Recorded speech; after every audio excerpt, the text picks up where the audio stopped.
Hey, can I get you a drink? I mean, কি খাবেন আপনি? কেন? তুমি waiter? By the way, I'm Saurabh. আর আপনি? দেখো, যদি তুমি এই পৃথিবীর একটাই ছেলে হতে তবুও আমি তোমাকে ইন্টারেস্ট দেখাতাম না। তাই এই নামটাম জিজ্ঞেস করে টাইম ওয়েস্ট করো না। হ্যালো হ্যালো,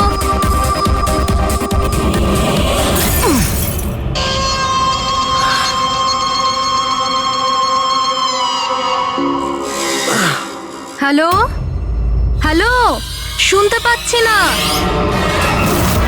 জোরে বল। আরে কিচ্ছু শুনতে পাচ্ছি না। আরে এখানে নেটওয়ার্কও নেই। হ্যালো হ্যালো,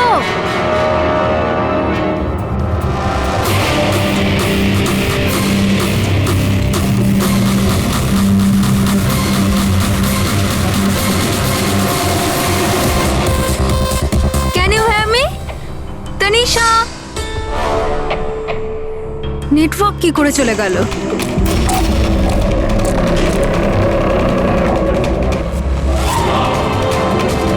ফোন কেন লাগছে না?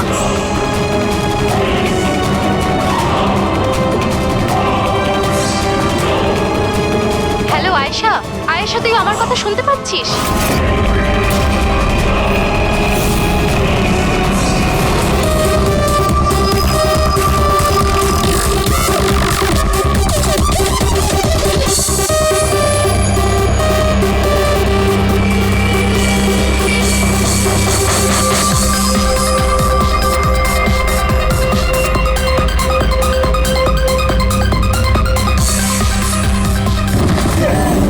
আরে কি হলো? কি আয়েশা!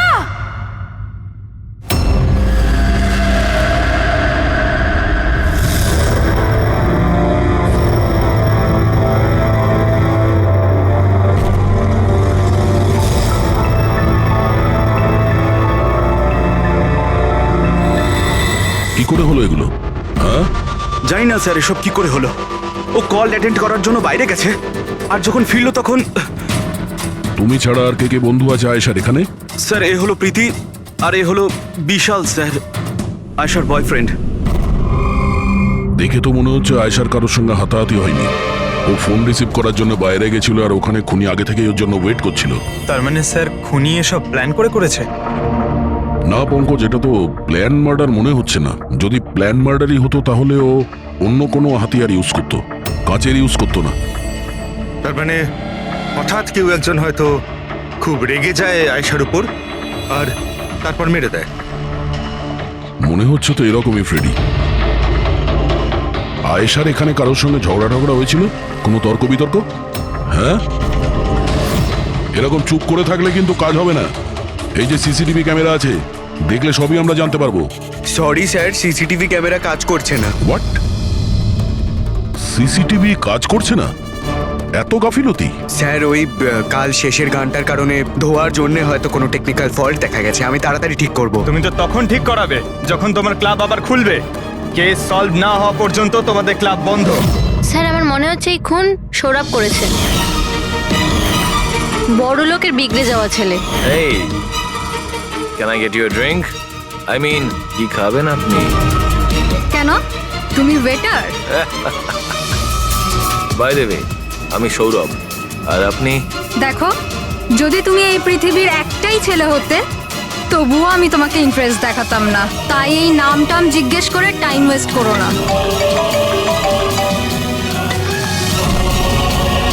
যখন আয়েশাকে উত্তর দেয়নি তখন ও রেগে পিছন পিছন বাইরে গেল। সৌরভ কোথায়? স্যার ও তো নেই। তোমাকে বলেছিলাম না আমি, কেউ এই ক্লাব থেকে বাইরে যাবে না। স্যার যেতে দিইনি আমি। হয়তো ও অপরাধ করার পরেই পালিয়ে গেছে, আয়েশার ভেতরে আসার আগেই। এই আয়েশা আর সৌরভ বাইরে কোন দিকে গেছিল? স্যার ওইদিকে।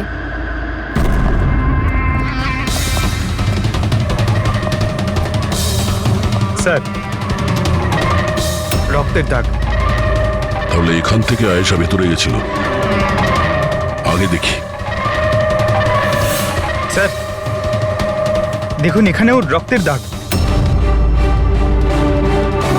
পঙ্কজ,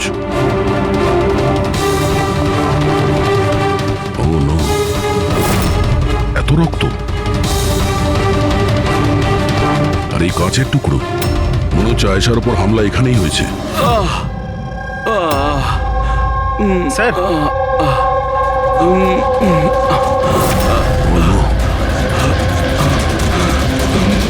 আচ্ছা এ সৌরভ নয় তো? এর পরিস্থিতি খুব খারাপ, অ্যাম্বুলেন্সকে ফোন করো।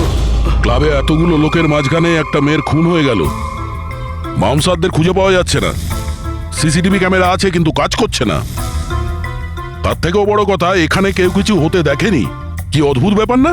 আয়েশা এভাবে আমাকে ফেলে রেখে যেতে পারে না, আমাদের এখানে আসাই উচিত হয়নি। প্লিজ ডোন্ট ক্রাই, নিজেকে এভাবে দোষ দিও না। ডোন্ট ওয়ারি, সব ঠিক হয়ে যাবে। আপনার বান্ধবীর এখানে খুন হয়েছে আর আপনার এই ব্যবহার? হ্যাঁ, এতক্ষণ ধরে এখানে যা হয়েছে তাতে মনে হচ্ছে যে খুনি এখানে আয়েশাকে মারার উদ্দেশ্য তো এসেছিল না, রেডি হয়ে আসেনি। এখানেই ক্লাবে এমন কিছু হয়েছে যার জন্য ও রেগে গিয়েছিল, আর তাই ও আয়েশাকে খুন করে দিয়েছে, আর তার সাথে সৌরভের ওপরও হামলা করেছে। আমার মনে হচ্ছে যে ওই খুনি আপনাদের মধ্যে কেউ একজন। ফ্রেডি, পঙ্কজ, এখানে যত লোক আছে তাদের সবার ডিটেলস নাও। মাফ করবেন রাইমা, আমি নিজের দিক থেকে অনেক চেষ্টা করেছি, কিন্তু এখন এর থেকে বেশি সাহায্য আর করতে পারবো না। ইটস ওকে ডক্টর, আপনার যা করার ছিল আপনি সবকিছু করেছেন, আর আমরা এর বেশি আর কি করতে পারি?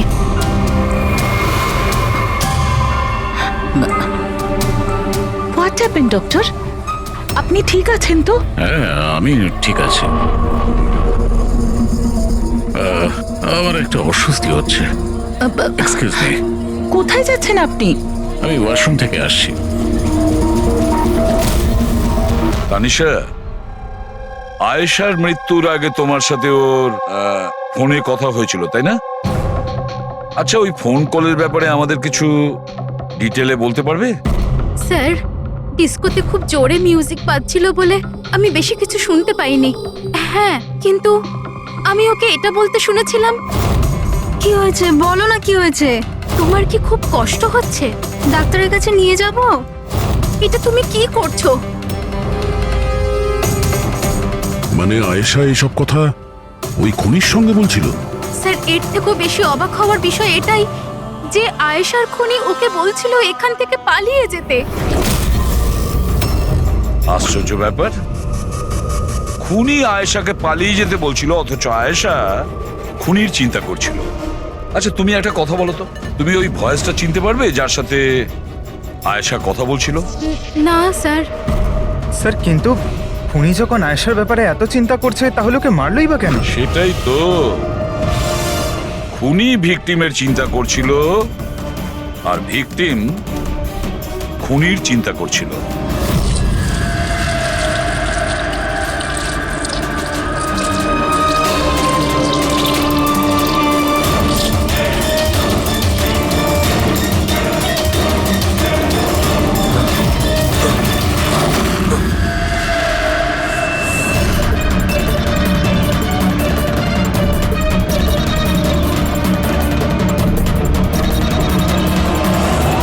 গান?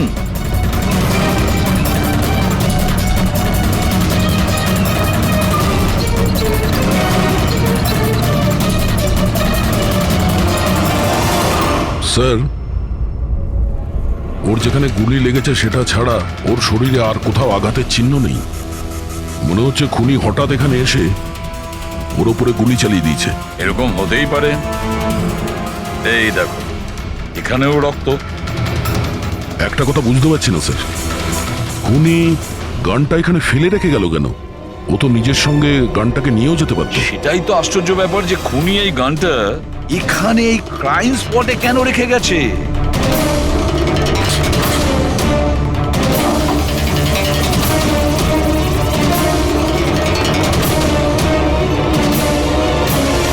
স্যার, এই দেখুন, নিচে এখানে এই টেপটা আটকানো ছিল। ওয়াশ বেসিনের নিচে টেপ? মনে হচ্ছে এখানে টেপ দিয়ে কিছু আটকে ছিল যেটা এখন এখানে নেই। হতে পারে এই কেসের সঙ্গে রিলেটেড কিছু। নিশ্চয়ই দেখতে হবে। রায়মাদেবী, ডক্টর যশবন্ত আপনার ডক্টর ছিলেন তো? আপনারা এখানে এই টেবিলেই বসেছিলেন? হ্যাঁ, আসলে উনি আমার অসুখের কথা বলতেই আমার সাথে দেখা করতে এখানে এসেছিলেন। খুব ভালো মানুষ ছিলেন উনি। আজ যখন আপনি ওর সঙ্গে কথা বলছিলেন আপনার কি মনে হয়েছিল যে কোনো ব্যাপার নিয়ে ও একটু ডিস্টার্ব ছিল? ডিস্টার্ব তো নয়, কিন্তু হ্যাঁ, হঠাৎ করে ওনার শরীর খারাপ হয়ে গিয়েছিল আর উনি এক্সকিউজ মি বলে ওয়াশরুমে চলে গিয়েছিলেন। আমি তো ভাবতেই পারিনি যে এরকম একটা ঘটনা ঘটবে। স্যার, হ্যাঁ, এ হলো এই কফি শপটার ম্যানেজার। এখানকারও সিসিটিভি ক্যামেরাগুলো কাজ করছে না। স্যার 2 ঘন্টা আগেও তো কাজ করছিল, কিন্তু হঠাৎ করে টেকনিক্যাল প্রবলেম হয়ে যায়, সেই জন্য ইঞ্জিনিয়ারকে ডেকেছি আমরা।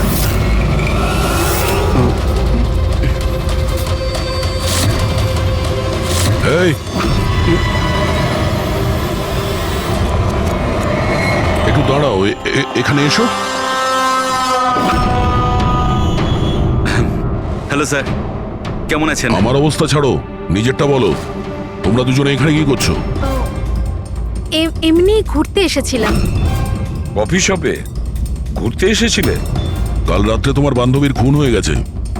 তোমার দ্বিতীয় বন্ধুর কেঁদে কেঁদে অবস্থা খারাপ, আর তোমরা দুজনে এখানে এই কফি শপে আড্ডা মারতে এসছো? এখানেও একটা খুন হয়েছে। বিষয়টা কাকতালীয়, তাই না? সত্যি কাকতালীয়ই বটে, কারণ আমরা তো জানি না ডক্টর যশবন্ত কে। হ্যালো, ওকে বিউরোতে নিয়ে এসো। ওকে ওকে ওকে ওকে ওকে, থ্যাংক ইউ ভেরি মাচ। কি জানিস পঙ্কজ, অনেক লোক ছিল এই ডিস্কোটায় যখন আয়েশা খুন হয়, আর একজনের ফোন ট্র্যাক করে এইটা জানার জন্য যে মার্ডারের সময় আয়েশার আশেপাশে কেউ ছিল না। তো এই আমার তো চোখ ব্যথা করতে শুরু করেছে।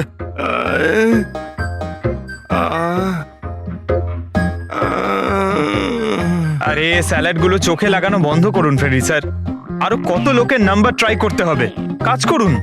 ভগবান। সৌরভ, এখন তোমার শরীর কেমন? শরীরের আঘাত না হয় আজ নয় কাল ঠিক হয়েই যাবে স্যার, কিন্তু যা আমি ওই দিন দেখলাম সেটা হয়তো সারা জীবন কোনোদিনও ভুলতে পারবো না আমি।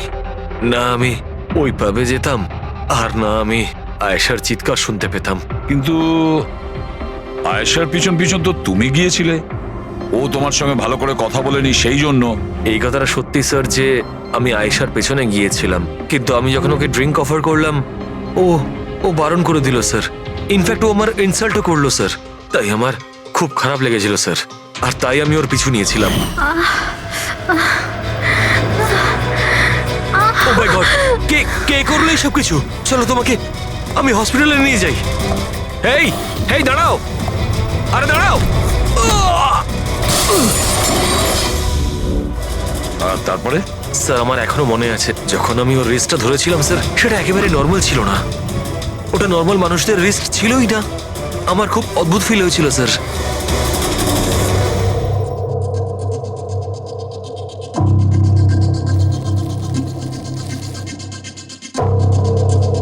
তাহলে আপনি বলছেন ডক্টর সালুকে যে এই বন্দুকের ওপর কিছু চটচটে লেগে আছে? হ্যাঁ, ওই চটচটে জিনিসটা রাবারের মতো, ওই যেমন সেলোটেপে হয় না, ওই রকম। সেলোটেপ গান? ও, তাহলে খুনি আগে থেকেই ওয়াশ বেসিনের নিচে গানটাকে লুকিয়ে রেখেছিল। তাহলে এই মার্ডার একটা প্ল্যান মার্ডার ছিল। হ্যাঁ, কিন্তু এই বন্দুকটা যেটা দিয়ে ভিকটিমকে খুন করা হয়েছে আর এই কাঁচ যেটা দিয়ে আয়েশাকে খুন করা হয়েছে, এই দুটোতেই কোনো ফিঙ্গারপ্রিন্টস পাওয়া যায়নি। কিন্তু ভাই, এই কাঁচটার টুকরোর ওপর একটা বিশেষ ধরনের কেমিক্যাল লেগে আছে, যেমন ধরো প্লাস্টিক কেমিক্যাল। এখন কেন লাগানো ছিল, কি লাগানো ছিল সেটা জানতে হবে, কিন্তু এই দুটো কেমিক্যালই এই বন্দুকটাতেও লেগে আছে, দুটোতেই। ডক্টর সালুকে, আপনি তো বলছিলেন এই গানের মধ্যে ওই সেলোটেপের গাম লেগেছিল। সেটা তো ছিলই, তাছাড়া কেমিক্যালও আছে।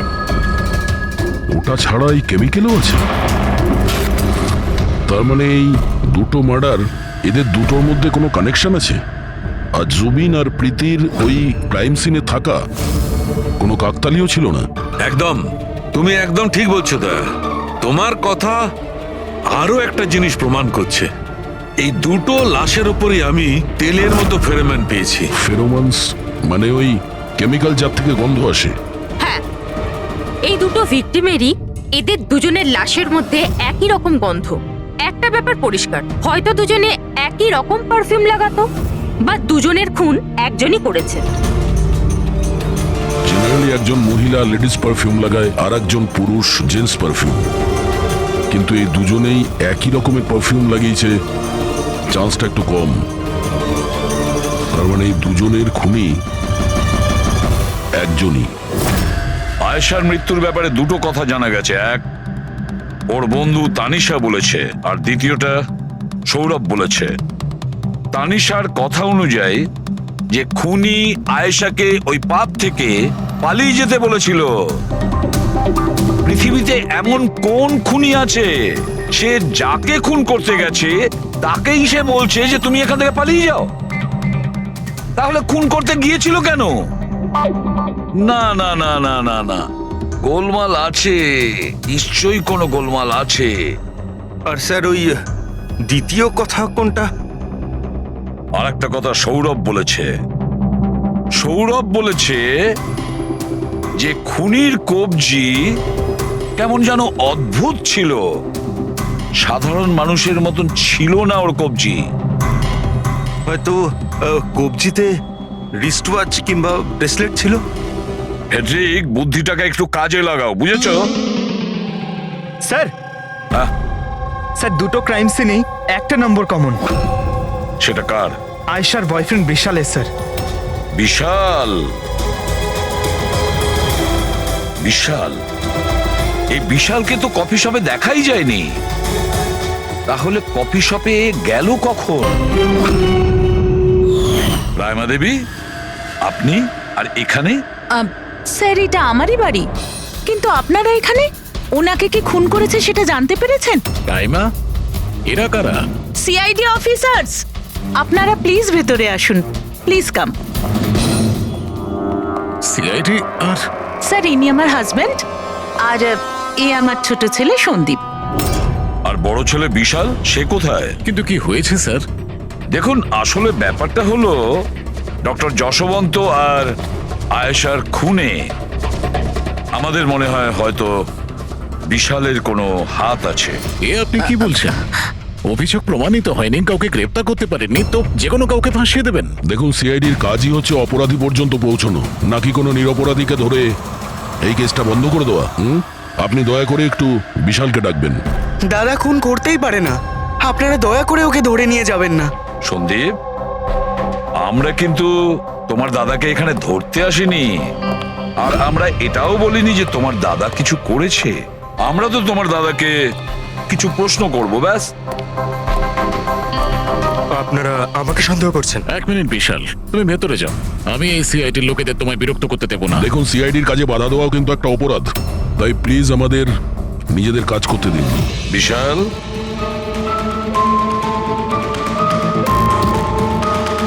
ডক্টর যশবন্ত খুন হয়েছেন ওই ক্যাফেতে, আর তুমি সেই মুহূর্তে ওই ক্যাফেতে ছিলে।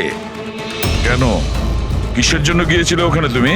স্যার, আমি তো ওখানে জুবাইনার প্রীতির সাথে দেখা করতে গেছিলাম। আমি জানতাম না যে আঙ্কেল ওখানে হঠাৎ মায়ের সাথে দেখা করতে আসবেন। আয়েশার সাথে তোমার ঝগড়া চলছিল না? আমি ভীষণ কষ্ট পেয়েছি স্যার ও মারা যাওয়ার পর। আমি জানি না ওকে ছাড়া আমার বাকি জীবন কিভাবে কাটাবো। আমি কিছুদিন একা থাকতে চাই।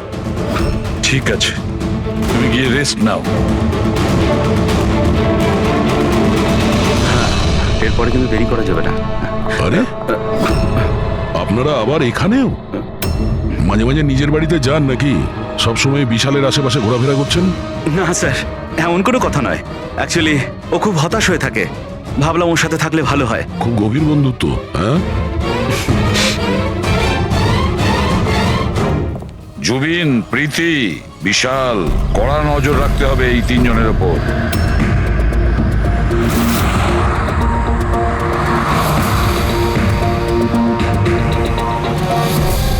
তিনজনের বাড়িতে এমন ক্যামেরা ফিট করেছি না স্যার, একটা মাছি ঢুকলেও সব টের পেয়ে যাবো আমরা।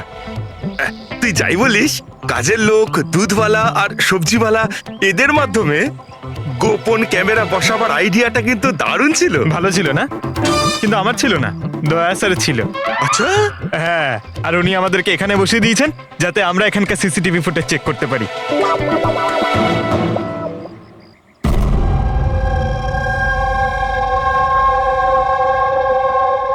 আরে বস, বস একটা বড় সূত্র হাতে এসেছে যেটা এই কেসটার সলভ করতে সাহায্য করবে। সেটা কখন বলবে? আরে বলছি তো। আরে তাহলে বলো তাড়াতাড়ি। আরে ভাই, নিঃশ্বাস তো নিতে দাও। তোমার মনে আছে ওই যে ভাঙা কাঁচের টুকরোটায় আমি প্লাস্টিক কেমিক্যাল পেয়েছিলাম? হ্যাঁ ডক্টর সালুকে, কি ওই কেমিক্যালটা? ওটা হচ্ছে গ্রাফিন, যেটা নকল চামড়া, আর্টিফিশিয়াল স্কিন বানানোর কাজে লাগে। Artificial skin, aesthetic skin, aesthetic skin, aesthetic. দয়া, মনে আছে সৌরভ কি বলেছিল? যে খুনির হাতের ওপর ও অদ্ভুত কিছু দেখেছিল। Aesthetic skin, aesthetic arm. তাহলে কি এই খুন কোনো রোবটের মাধ্যমে হয়েছে? মানে খুনির ওইভাবে সাহায্য চাওয়া এটা তো নয় যে এই খুনটা আনইনটেনশনালি হয়েছে, না চাইতে? না দয়া, অনিচ্ছাকৃত খুন এভাবে হতে পারে না। আর রইল কথা রোবোটিক আর্মের। এই রোবোটিক আর্ম তো কারোর কথা মতোই চলতে পারে, তাই না? আচ্ছা সালুকে, এমন কোন লোক আছে যে এই রোবোটিক আর্ম বলো, অস্থেটিক আর্ম বলো বা রোবোটিক আর্ম বলো, এই সব কিছুর ব্যাপারে খুব ভালো রকম দখল আছে? হ্যাঁ আছে তো, ডক্টর জাসমিন। তাহলে দেখা করা যাক ওই ডক্টরের সঙ্গে।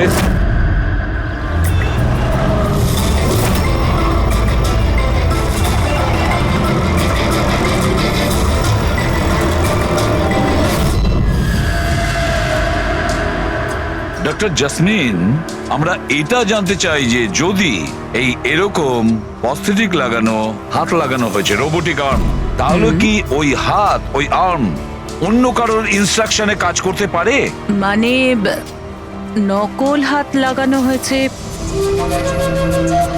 একে, কিন্তু এই হাত দিয়ে কি কাজ করাতে হবে তার কন্ট্রোল এর কাছে নেই, বিয়ের কাছে আছে, তাই তো? কারণ আমাদের সন্দেহ হচ্ছে যে খুন নিজের ইচ্ছায় করছে না, কেউ ওকে দিয়ে করাচ্ছে। স্যার, এটা শুনে যতটা কঠিন মনে হচ্ছে আসলে ততটা কঠিন নয়। হ্যালো, দামিনীকে একটু ভেতরে পাঠাও। হ্যাঁ, সেই রুগীটাই যার কাল টেস্ট হয়েছিল। রুগী?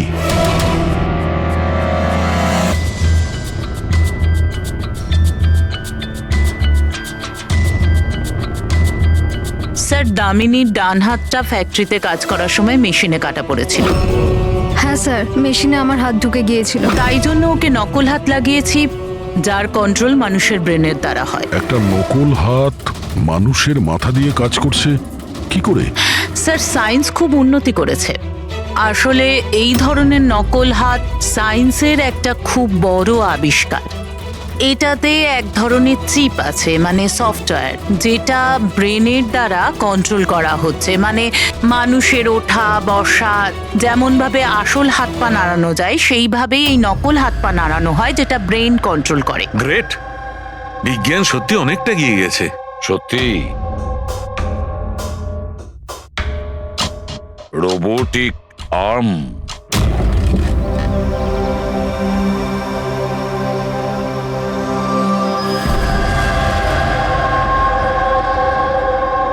বাই।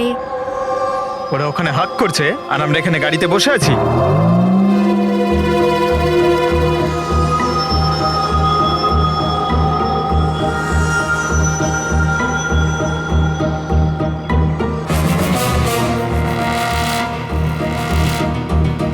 ফ্রেডি স্যার, এই বিশাল তো প্রীতির বাড়িতে যাচ্ছে।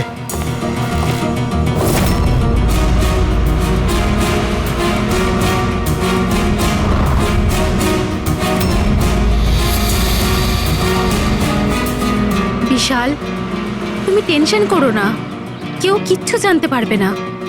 আমরা কোনো না কোনো উপায় ঠিক বের করব, ওকে? এ নাও, কফি খাও।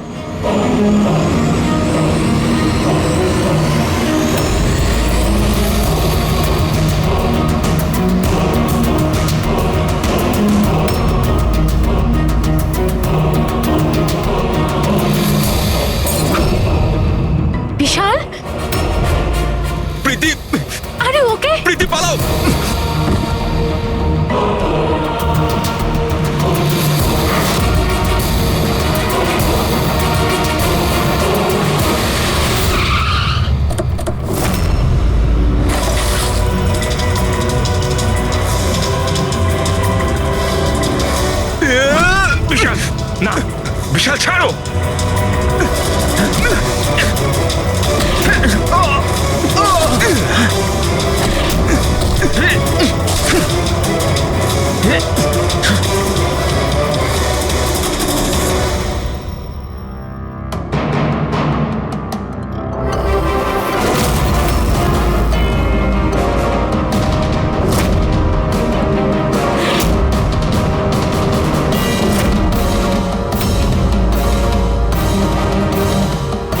আমি স্বীকার করছি আয়েশা আর ডক্টর আঙ্কেলকে খুন আমি করেছি স্যার। তুমি এখানে কি করছো? কি হলো? কি হচ্ছে এটা? আমি বুঝতে পারছি না কি হচ্ছে আমার হাতে। কিছু প্রবলেম? কি হচ্ছে বলছো না কেন কিছু? ডাক্তারের কাছে নিয়ে যাব? এটা কি করছো? এটা কি করছো? আয়েশা পালাও এখান থেকে, পালাও, আমি বলছি তোমাকে পালাও আয়েশা।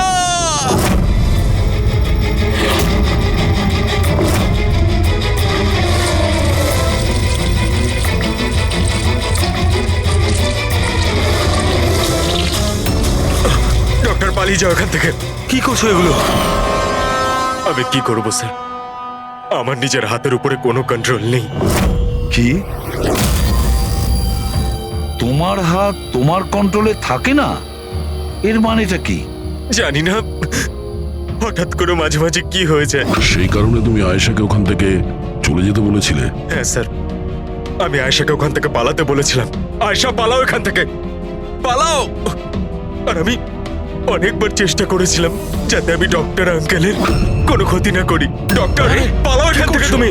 একটা কথা বলো, কেন গিয়েছিল তুমি ওই ক্যাফেতে? আমি ওখানে ডক্টর আঙ্কেলের কাছে আমার হাত ঠিক করাতে গেছিলাম, আর জুবেন প্রীতি আমাকে সাহায্য করছিল, কারণ আমি আমার বাড়িতে বলতে পারতাম না যে আয়েশাকে আমি নিজের হাতে খুন করে দিয়েছি স্যার। আমি জানি স্যার, আমার কথায় বিশ্বাস করাটা খুবই কঠিন, কিন্তু সত্যি এটাই, খুন আমি নয় বরং আমার হাত করেছে। ডক্টর জাসমিন,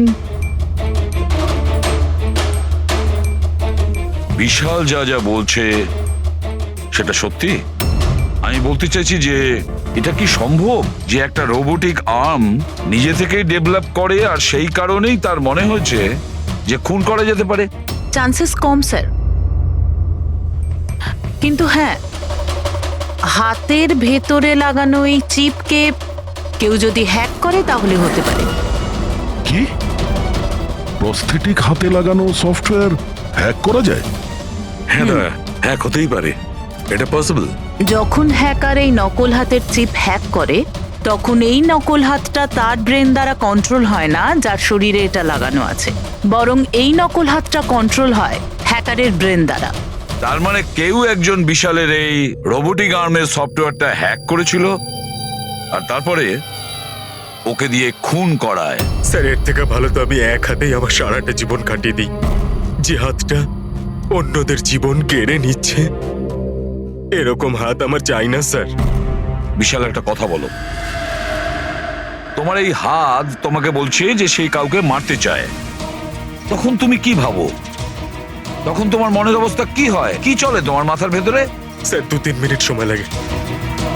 আমি পুরোপুরি ভাবে চেষ্টা করি আমার হাতকে কন্ট্রোলে আনার, কিন্তু 2 মিনিট পর আমার হাতই জিতে যায় স্যার।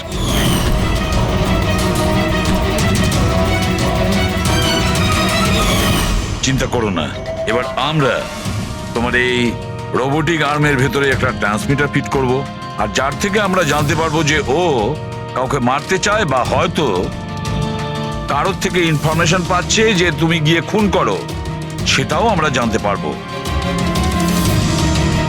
আচ্ছা বিশাল, একটা কথা বলো, তোমার আসল হাত হারালে কি করে? স্যার, আমি গত বছর ঘুরতে যাচ্ছিলাম, সেখানে একটা রোড অ্যাক্সিডেন্ট হয়। ব্যাস। জীবনে আমাদের অনেকবার পরীক্ষা দিতে হয়।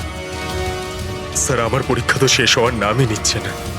যখন নকল হাত নিয়ে সারাটা জীবন কাটাবো ভেবে নিলাম, তখন এই হাতটাই আমার জীবন শেষ করে দিচ্ছে স্যার। বিশাল, আমরা তোমাকে কথা দিচ্ছি, না তো তোমার একটা হাত দিয়ে জীবন কাটাতে হবে, আর না তো ওই আসল অপরাধী স্বাধীনভাবে ঘুরতে পারবে।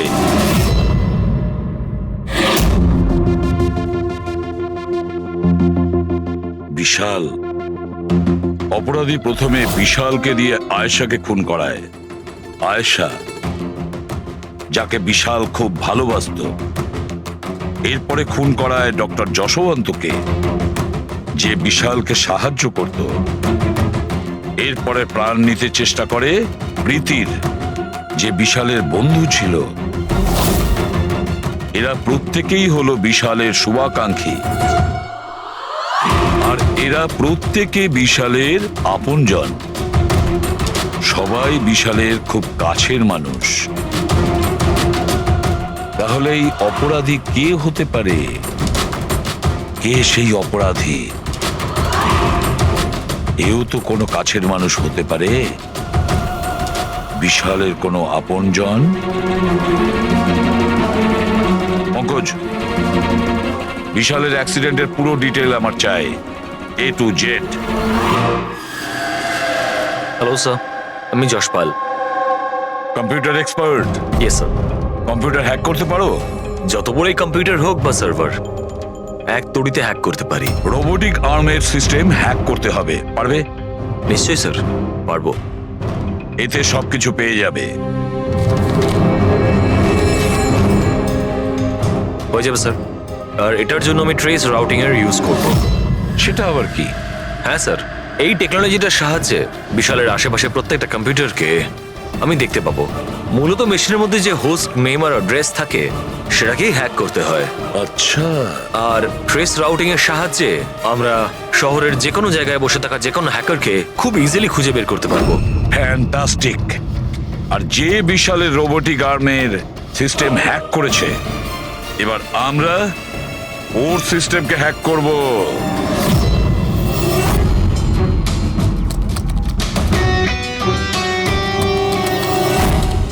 এই দেখুন স্যার, এই সময় বিশালের আশেপাশে এই সব কটা কম্পিউটার অ্যাক্টিভ রয়েছে, আর এর মধ্যে হয়তো কোনো একটাই ওই হ্যাকারের।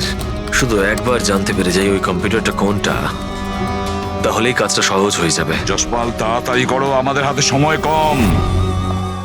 বিশাল আজকে আমাকে বাড়িতে কেন ডাকলো? আঙ্কেল আন্টিও নেই, জানি না কি ব্যাপার।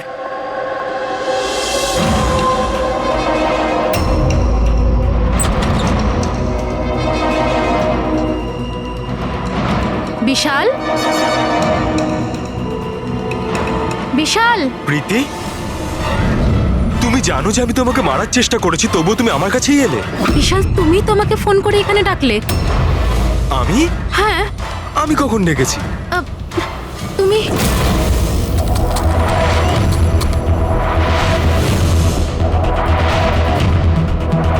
নো!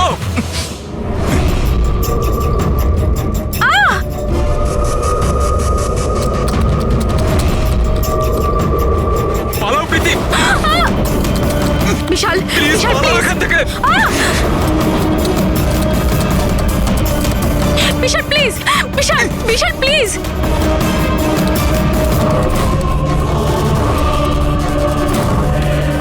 ইয়েস স্যার, ওই হ্যাকারের লোকেশন পেয়ে গেছি। বিশাল!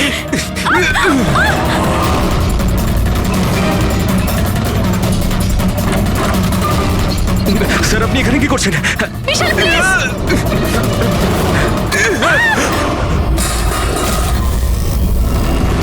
অনেক হয়েছে হ্যাকিং।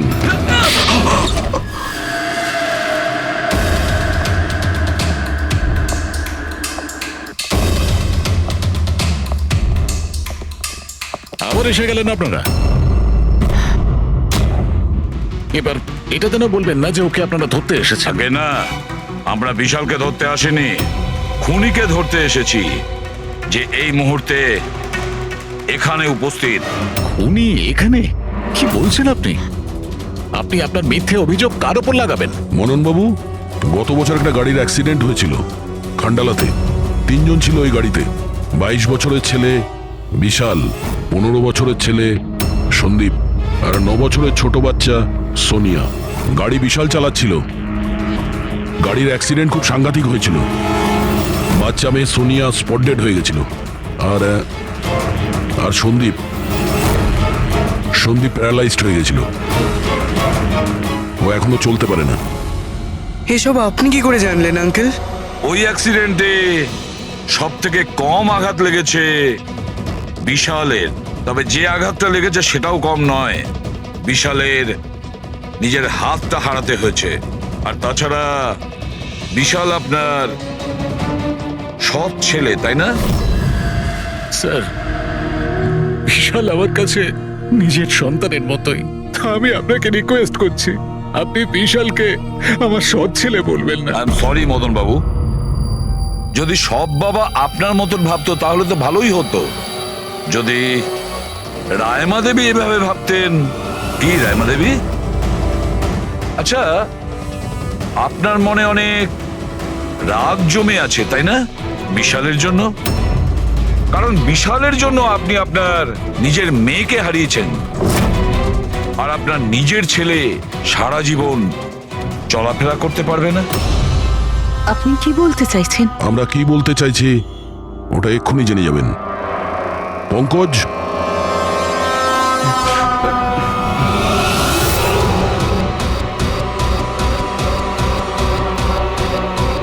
সরি আন্টি, কিন্তু আমি ওদের সবকিছু বলে দিয়েছি যে আপনার বলার জন্যই আমি এসব করেছি।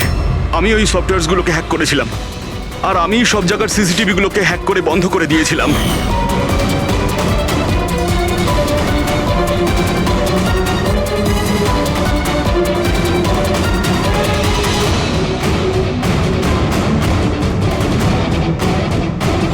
বিশালের থেকে প্রতিশোধ নেওয়ার জন্য আমি ওর গার্লফ্রেন্ডকে মেরেছিলাম। তারপরে ওই ডক্টরকে, যে বিশালকে হেল্প করত, তারপর প্রীতির উপরে আক্রমণ। এসব করার জন্য আন্টি আমাকে অনেকগুলো টাকা দিয়েছিলেন। তুমি যে এতটা নিচে নেমে যাবে আমি ভাবতেও পারিনি। ঠিক আছে, সত্যিটা যখন আপনাদের সামনে এসেই গেছে, তখন আমি আপনাদের সবাইকে এটাও বলছি যে আমি তোমাকে মারার পর ওকেও মারতে চেয়েছিলাম। কারণ যেভাবে আমার আপনজনেরা কষ্ট পেয়েছে, আমিও চেয়েছিলাম বিশাল সেই কষ্টই পাক, ততটা যন্ত্রণা ওরও হোক। ওটা অ্যাক্সিডেন্ট ছিল, একটা ভুল। ভুল? তোমার একটা ভুলের জন্য আমার সারা জীবন অন্ধকার হয়ে গেছে। তুমি রাশ ড্রাইভিং করেছিলে, আর শাস্তি কারা পেল? আমি আর আমার সন্তানেরা। মা, আমি তোমাকে শুধু নিজের মা না, ভগবান ভেবেছিলাম। যদি আমাকে শাস্তি দিই তুমি শান্তি পেতে, তাহলে আমাকে অন্তত একবার বলতে পারতে। হাসি মুখে আমি জীবন দিয়ে দিতাম। আমি তোমার জীবনটা চাইনি, আমি তো তোমাকে বাঁচিয়ে রেখে কষ্ট দিতে চেয়েছিলাম। আর আপনারা সবাই আমাকে দোষ দিতে পারেন না, কারণ আমি যা করেছি সেটা আমার মায়ের মমতার জন্য করেছি। রায়মা দেবী, মা শব্দের অর্থ আপনি জানেন না, সেজন্যই আপনি এত বড় অপরাধ করেছেন। আরে মা তো সেই হয় যে শুধু নিজের নয়, অন্যের সন্তানকেও স্নেহ ভালোবাসা দিয়ে আগলে রাখতে পারে।